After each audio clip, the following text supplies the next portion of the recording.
राजा जयचंद की बहुत ही विशाल प्रतिमा और उसके पीछे है उनका किला। महाराजा जयचंद को गद्दार साबित करने वाले को 5 लाख नगद इनाम दिया जाए। राजा जयचंद जो थे वो गद्दार थे, उन्होंने पृथ्वीराज चौहान के साथ गद्दारी की थी। महाराजा जयचंद गद्दार नहीं, पृथ्वीराज अदूरदर्शी थे। यहाँ के स्थानीय लोगों का कहना है कि जयचंद के किले के अंदर से सोने चांदी के सिक्के साइड में देख सकते हैं। ये जो दीवार है ये बनी हुई है और यही वो रहस्यमय 52 खंभे हैं जिन्हें आज तक कोई नहीं गिन पाया। नमस्कार दोस्तों, एक और नई वीडियो में आपका स्वागत है और आज की इस वीडियो के अंदर हम आपको दिखाने वाले हैं राजा जयचंद का किला, जो कि कन्नौज के बहुत ही प्रसिद्ध राजा हुआ करते थे। और साथ में हम आपको दिखाएंगे 52 खंभे, जो कि रहस्यमय 52 खंभे हैं जो कन्नौज के अंदर स्थित है, जिन्हें आज तक कोई नहीं गिन पाया है। और बहुत सारी ऐसे स्थल हैं जो कन्नौज के अंदर स्थित हैं जहाँ पे बहुत भारी मात्रा में पर्यटक जाते हैं घूमने के लिए। और बात करते हैं राजा जयचंद की, तो राजा जयचंद को गद्दार भी कहा जाता है, लोग उन्हें गद्दार भी कहते हैं। इतिहास के पन्नों में भी लिखा हुआ है कि वो गद्दार हैं। वो गद्दार थे या नहीं थे, आज की इस वीडियो में हम आपको क्लियर करके बताएंगे। अगर आपने एक फिल्म है अक्षय कुमार की देखी होगी, पृथ्वीराज चौहान, तो उसमें भी जो राजा जयचंद हैं उनका जो किरदार करते हैं उनको भी उसमें फिल्म के अंदर गद्दार दिखाया गया है। राजा जयचंद गद्दार थे ऐसा कहा जाता है, लोग कहते हैं, क्योंकि उन्होंने पृथ्वीराज चौहान के साथ गद्दारी की है। और कन्नौज के लोगों का मानना है कि वो गद्दार नहीं थे। अगर उन्हें कोई गद्दार साबित कर दे तो कन्नौज के जो लोग हैं उन्हें 5 लाख रुपए नगद इनाम देने के लिए तैयार हैं, ऐसा भी कहा जाता है। तो आज के इस वीडियो के अंदर हम आपको पूरा क्लियर करके जयचंद का किला और उनके इतिहास के बारे में बताने वाले हैं। और अभी हम नेशनल हाईवे के पास खड़े हैं, जो इधर से आता हुआ सीधे कानपुर की तरफ जाता है। तो चलिए फटाफट चलते हैं सिटी के अंदर, और सिटी में बहुत सारी ऐसी चीज़ें हैं जो हम आपको दिखाएंगे। तो चलिए वीडियो को स्टार्ट करते हैं।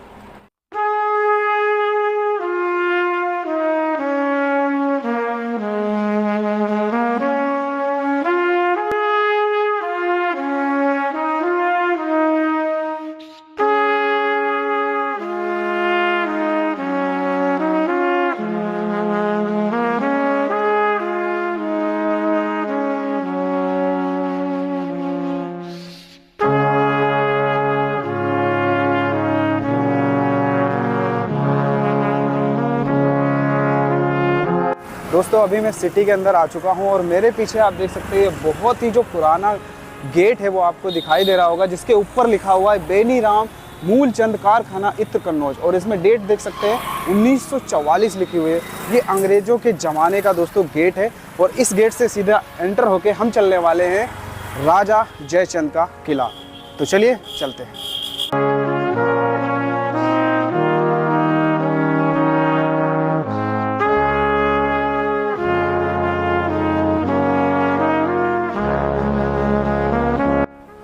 तो फाइनली गाइज अभी हम आ चुके हैं राजा जयचंद के किले के पास। जैसा कि आप देख सकते हैं यहाँ पे बोर्ड में लिखा हुआ है प्राचीन किला कन्नौज। और इस दीवार पे अगर एक आप नज़र डालेंगे तो यहाँ पे लिखा हुआ है इत और इतिहास की नगरी कन्नौज, आगमन पर आपका स्वागत करते हैं नवाब सिंह यादव। और इधर देखेंगे दोस्तों तो ये है राजा जयचंद की बहुत ही विशाल प्रतिमा और उसके पीछे है उनका किला। और यहाँ पे देख सकते हैं लिखा हुआ है जो कन्नौज का पुराना नाम है वो लिखा हुआ है। यहाँ पे लिखा हुआ है कन्याकुब्ज धीपति सम्राट जयचंद, शासनकाल 1170 से 1194 ईस्वी तक इन्होंने कन्नौज पे राज किया था। और बाकी जानकारी यहाँ पे लिखी हुई है। और मैं आपको एक चीज़ बता देता हूँ दोस्तों, लोगों का मानना है कि जो राजा जयचंद थे वो गद्दार थे। उसके विषय में यहाँ के जो ब्लॉक प्रमुख हैं उन्होंने किले के जो चारों तरफ दीवार है उस पर बहुत सारी चीज़ें जो लिखवाई हैं राजा जयचंद के बारे में, उसी में से मैं आपको कुछ चीज़ें दिखाने की कोशिश करता हूँ। यहाँ पे अगर आप ध्यान से देखेंगे तो यहाँ पे लिखा हुआ है महाराजा जयचंद को गद्दार साबित करने वाले को 5 लाख नगद इनाम दिया जाएगा। जैसा कि आप देख सकते हैं नवाब सिंह यादव का ये कहना है कि अगर आप राजा जयचंद को गद्दार साबित कर देते हैं तो आपको 5 लाख रुपए का इनाम दिया जाएगा। और बहुत सारे इतिहास के पन्नों में अगर देखा जाए तो लोगों का मानना है कि राजा जयचंद जो थे वो गद्दार थे। उन्होंने पृथ्वीराज चौहान के साथ गद्दारी की थी, वो भी इस वजह से क्योंकि जो पृथ्वीराज चौहान थे उन्होंने राजा जयचंद की जो पुत्री थी उनको स्वयंवर से उठा के ले गए थे और उनसे विवाह किया था, जिस वजह से राजा जयचंद बहुत ही ज़्यादा विवश थे पृथ्वीराज चौहान पे। और उसके बाद में जो मुस्लिम थे शासक मोहम्मद गौरी, उनके साथ हाथ मिला के देश के साथ गद्दारी की थी। मोहम्मद गौरी ने पृथ्वीराज चौहान पे लगभग 11 बार युद्ध किया था और वो 11 के 11 बार हार गया था। और उसके बाद में जब मोहम्मद गौरी के साथ राजा जयचंद मिले और उनकी सेना दोनों की एक होके जब पृथ्वीराज चौहान के ऊपर उन्होंने युद्ध किया, तब पृथ्वीराज चौहान को हरा के और उनका राजपाट छीन लिया और उनको बंदी बना लिया। ऐसा भी इतिहास के पन्नों में लिखा हुआ है। और उसी श्रृंखला में बहुत सारी चीज़ें यहाँ पे लिखी हुई हैं। और यहाँ पे देख सकते हैं लिखा हुआ है दीवार के ऊपर, महाराजा जयचंद मातृभूमि की रक्षा करते हुए वीर गति को प्राप्त हुए, ऐसा भी लिखा हुआ है। और उसी श्रृंखला में यहाँ पे अगर आप देखेंगे तो लिखा हुआ है, महाराजा जयचंद गद्दार नहीं, पृथ्वीराज अदूरदर्शी थे। अदूरदर्शी का जो हिंदी अर्थ होता है उसका ये अर्थ होता है कि जो आगे की सोच ना पाए, उसे कहते हैं अदूरदर्शी। तो जैसा कि यहाँ पे लिखा गया है, महाराजा जयचंद गद्दार नहीं, पृथ्वीराज अदूरदर्शी थे। यहाँ के स्थानीय लोगों का कहना है कि जयचंद के किले के अंदर से सोने चांदी के सिक्के वगैरह मिला करते थे, जिससे यहाँ के स्थानीय जो लोग हैं इस किले के ऊपर जगह जगह पर बहुत सारी जगहों पे खुदाई की है और उनको कई सारे ऐसे भी स्थानीय हैं जिनको सोना चांदी के सिक्के वगैरह प्राप्त हुए हैं, ऐसा भी लोगों का मानना है। जिस वजह से इस किले को पूरी तरीके से कई जगह पे स्थानीयों ने खुदाई भी की है। और ये किला ऊपर से कैसा दिखता है वो मैं आपको दिखाने वाला हूँ। और उसके बाद मैं चलूँगा जो कन्नौज के 52 खंबा हैं जिन्हें आज तक कोई गिन नहीं पाया, रहस्यमयी खंबे, वो भी इस वीडियो के अंदर दिखाने वाले हैं। तो चलिए पहले मैं चलता हूँ किले के ऊपर।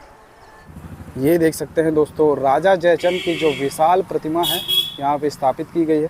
किले के ऊपर जाने के कई सारे रास्ते हैं। आप गौरी शंकर जो यहाँ का बहुत ही प्रसिद्ध मंदिर है उसके बगल से भी एक रास्ता जाता है और ये एक शॉर्ट रास्ता है जिससे मैं किले के ऊपर चलने वाला हूँ। तो चलिए फटाफट मैं किले के ऊपर चलता हूँ। इस रास्ते से देख सकते हैं बहुत सारे लोग ऊपर जा रहे हैं किले के, तो मैं भी चलता हूँ सीधे। तो चलिए अभी मैं आपको किला दिखा देता हूँ। किले के ऊपर अगर आप ध्यान से देखेंगे तो यहाँ पे कुछ नहीं बचा है, पूरा का पूरा एक टीला जैसा हो गया है। और इस साइड आपको दिखाई दे रही होगी इत्र नगरी कन्नौज, देख सकते हैं ये सिटी है पूरी की पूरी। और वो सामने वहाँ पे आपको दिखाई दे रहे होंगे 52 खंबा, जहाँ अभी मैं चलने वाला हूँ। 52 खंबों का ऐसा रहस्य है कि आज तक उन 52 जो खंबे हैं उनको आज तक कोई सही से नहीं गिन पाया। कोई 51 कर देता है तो कोई 53 कर देता है, कोई पूरी तरीके से 52 नहीं गिन पाता है। रहस्यमयी खंबे हैं जो कि वो सामने, वहाँ भी हम चलेंगे आपको दिखाएंगे। और इस साइड अगर आप देखेंगे तो ये है बहुत ही पुराना मंदिर जो सामने आपको दिखाई दे रहा होगा, गौरी शंकर जी का। और इस मंदिर की ऐसी मान्यता है कि इस मंदिर के जो पीछे की दीवार है, अगर आप सच्चे मन से वहाँ पे सिक्का चिपकाएंगे ना, तो अगर आपकी मनोकामना पूरी होगी या आपकी बात सच्ची होगी तो वो सिक्का दीवार के जो मंदिर की दीवार है उसके पीछे चिपक जाता है, ऐसा लोगों का मानना है और ये सच है। चलिए मैं आपको दिखा देता हूँ। यहाँ पे एक खंडर टाइप में है, देखो ये सामने आपको एक गड्ढा जैसा दिखाई दे रहा है। यहाँ पे क्या है, यहाँ पे खुदाई हुई है। ये किला पूरी तरीके से ध्वस्त हो गया है क्योंकि एक गद्दार की जो नीयत होती है वो कैसी होती है, उसी वजह से उसका जो राजपाट जो भी था यहाँ पे कन्नौज के अंदर सिर्फ एक नाम रह गया है और उसके कोई तथ्य और उसका कोई सबूत नहीं रह गया है। जैसे उसी में आप देख सकते हैं ये किला जो है उसके ऊपर एक गड्ढा बना हुआ है, ये देख सकते हैं। और गड्ढे में आपको थोड़ी बहुत दीवारें हैं जो दिखाई दे रही होंगी, ये साइड में देख सकते हैं। ये जो दीवार है ये बनी हुई है और उधर भी एक दीवार बनी हुई है। और दोस्तों इस गड्ढे को इसलिए बनाया गया है क्योंकि लोगों का मानना है कि जब यहाँ राजा जयचंद रहते थे तो उनके जो राजपाट यहाँ पे था, तब उस ज़माने में उनकी जो संपत्ति थी जब यहाँ पे आक्रमण हुआ तो किले के अंदर ही ध्वस्त हो गई। तो यहाँ के जो स्थानीय लोग हैं इस किले को खोदा करते हैं वो संपत्ति निकालने के लिए। और लोगों का ऐसा भी मानना है कि काफ़ी सारे लोगों को यहाँ पे सोने चांदी के सिक्के मिले भी हैं, जैसा कि मैंने आपको इंट्रो के अंदर बताया था। तो यही पूरा किला है, पूरी तरीके से ध्वस्त हो चुका है। किले में अब देखने लायक कुछ नहीं है। यहाँ पे बहुत सारे लोग जब गौरी शंकर मंदिर आते हैं तो इस किले के ऊपर भी आते हैं। यहाँ से जो हमारी कन्नौज इत्र नगरी है उसका व्यू जो है बहुत ही ज़्यादा लुभावना और खूबसूरत दिखाई देता है। तो चलिए किले के अंदर जो था वो मैंने आपको दिखा दिया। चारों तरफ अगर आप देखेंगे तो आपको कुछ नहीं बस मिट्टी का ढेर ही मिलेगा। अब हम चलते हैं सीधा रहस्यमयी 52 खंभों के पास।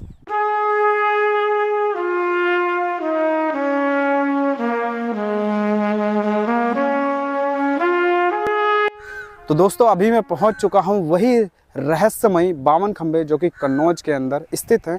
मेरे पीछे जो ये आप देख रहे हैं इसी के अंदर वो 52 खंबे हैं जो बहुत ही ज़्यादा अपने आप में रहस्यमयी हैं। आज तक उन खंभों को किसी ने नहीं गिन पाया है। लोग गिनने की कोशिश करते हैं, यहाँ पे बहुत भारी मात्रा में लोग आते हैं इन खंभों को गिनने के लिए, लेकिन इन खंभों का जो रहस्य है, कहा जाता है कि आज तक किसी ने इन खंभों को नहीं गिन पाया है। तो चलिए अभी मैं भी अंदर चलता हूँ और खंभों को गिनता हूँ, क्या वो 52 है या 53 है या 54 है, कितने हैं, लेकिन लोगों का मानना है कि वो 52 है। तो मैं चलने वाला हूँ, सामने से वो सीढ़ियाँ हैं जो 52 खंभों के अंदर जाती है।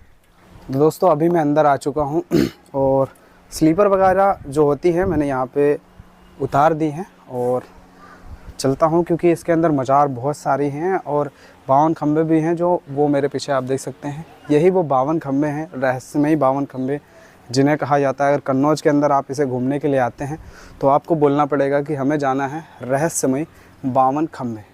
यही वो रहस्यमयी 52 खंभे हैं जिन्हें आज तक कोई नहीं गिन पाया। लोगों का कहना है कि 54 है, 53 है, लोग अलग अलग अपने हिसाब से बताते हैं जो इनको काउंट करता है।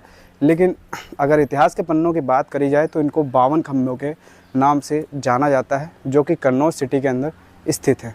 यहाँ पे मैं आपको एक चीज़ दिखाता हूँ, देखिए ये बहुत ही जो पुराना कुआं है वो देख सकते हैं इसके अंदर स्थित है, और कुआं की जो गहराई है वो बहुत ही ज़्यादा गहरा है। देख सकते हैं लकड़ी जो है बहुत पुरानी है, इसके अंदर उपस्थित है। और ये हैं 52 खंभे। देखिए 52 खंभों की जो डिज़ाइन है कितनी ज़्यादा खूबसूरत है, इतनी ज़्यादा पुराना आर्किटेक्चर इसमें दर्शाया गया और इसमें लाल जो पत्थर होता है उसका प्रयोग किया गया है।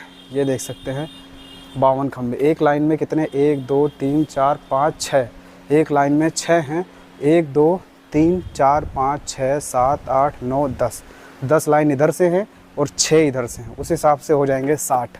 एक एक करके अगर आपको गिनना है तो यहाँ पर अगर आप आते हैं तो एक एक करके सारे खंभे जब गिनेंगे तो आपको पता चलेगा कि ये कितने हैं। लेकिन हमारा मानना है कि ये 52 खंभे हैं। तो देख सकते हैं यहाँ पे बहुत सारे लोग आते रहते हैं घूमने के लिए। और ये देख सकते हैं इधर एक मज़ार वगैरह बनी हुई है, एक इधर मज़ार है। तो यही हैं रहस्यमयी 52 खंभे। दोस्तों हमारे पीछे देख सकते हैं ये है कन्नौज का बस स्टैंड, जहाँ पर बहुत सारी बसें जो आपको मिल जाएंगी। अगर आप यहाँ से जो दिल्ली जाते हैं तो दिल्ली के लिए यहाँ से लगभग 15 से 20 जो बसें हैं यहाँ पर डेली चलती हैं। उसके बाद में कन्नौज, आगरा, हरदोई, कहीं भी आप जाना चाहते हैं तो यहाँ पर बहुत सारी बसें हैं जो यहाँ से गुजरती हैं। तो ये है कन्नौज का बस स्टैंड। और अब हम चलते हैं कन्नौज का जो रेलवे स्टेशन है वो हम आपको दिखाते हैं। तो चलिए चलते हैं। दोस्तों मेरे पीछे देख सकते हैं ये है कन्नौज ज़िले का रेलवे स्टेशन। यहाँ से लगभग 6 से 7 ट्रेनें गुजरती हैं प्रतिदिन, जिसमें से एक प्रतिदिन ट्रेन जो चलती है कालिंद्री, जो यहाँ से दिल्ली जाती है, और 2 से 3 पैसेंजर हैं जो फर्रुखाबाद से कन्नौज तक चलती हैं। देख सकते हैं यहाँ का नज़ारा। बहुत सारे यात्री यहाँ पे आए दिन यात्रा के लिए आया करते हैं। तो यही है कन्नौज रेलवे स्टेशन। और दोस्तों कन्नौज का जो ये वीडियो है आपको कैसा लगा, राजा जयचंद का किला और साथ में कन्नौज के बहुत सारी ऐसी चीज़ें हैं जो हमने इस वीडियो के अंदर आपको दिखाई। अगर वीडियो पसंद आया है तो वीडियो को लाइक और चैनल को दोस्तों सब्सक्राइब ज़रूर कर लें। तो चलिए मिलते हैं ऐसे किसी नए वीडियो के साथ। जब तक के लिए हमारा प्यार भरा नमस्कार। जय हिंद, वंदे मातरम।